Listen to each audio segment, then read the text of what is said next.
You have to put this first. And if you're not putting it first, it has to come very high on the list of priorities.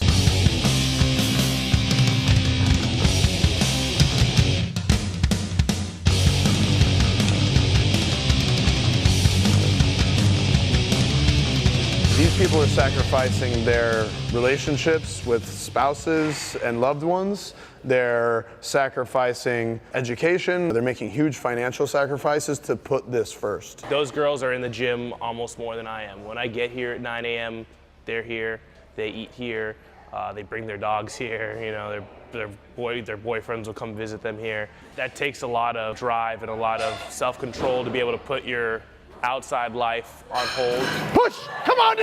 Let's go! Come on, Danielle! School will always be there. Jobs will always be there. But there's definitely an expiration on when you can perform at your highest athletic ability. And it's when you're in your 20s and early to mid-30s.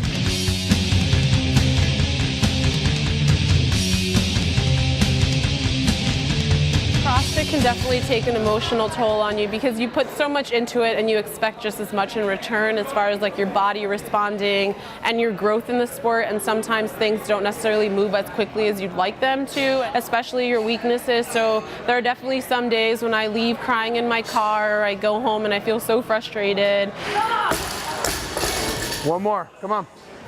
You're not getting tall enough. You're rushing down. Bar's a little in front.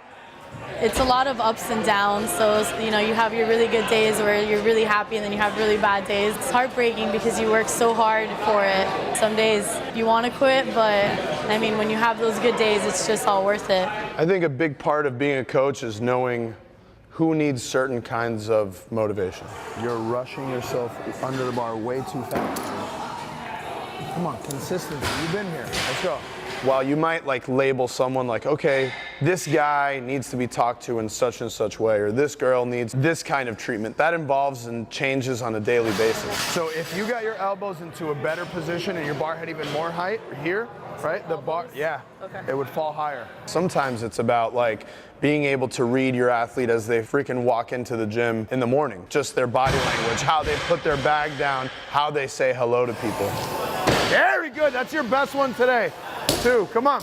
The sport is so raw. Like, your athletes get so vulnerable, and you have to trust your coach. So I think as a coach, you have to get your athletes to buy into what you want them to do and to trust you completely, because they have to lay it all out there. And I know as an athlete, if I don't trust my coach, if I don't believe that they believe in me, it's going to be really hard for me to give them 100% of my effort and, you know, everything that I have. I've never had like complete trust in a coach where I'm just like, you write it and I follow. I've always been like, well, I don't agree with this and I don't agree with that, and that doesn't work out for me. And with Danny, he just listens. So I'll tell him like, I feel like I really need to work on this, and he'll be like, you know what, like, you're right. Let's work on it. And it's not a battle, it's like we're working together to fix my deficits and my weaknesses. We'll do 3 singles at 70. You'll follow her. 3 singles at 70. We'll change. 3 singles back to back, or 1, 1, 1? No, 3 singles back to back. So 1, okay.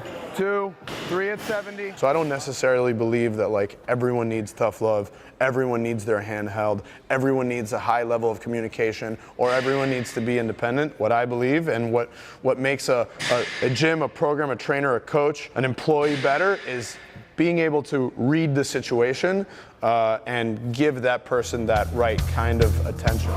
That was exactly what the fuck we have to do.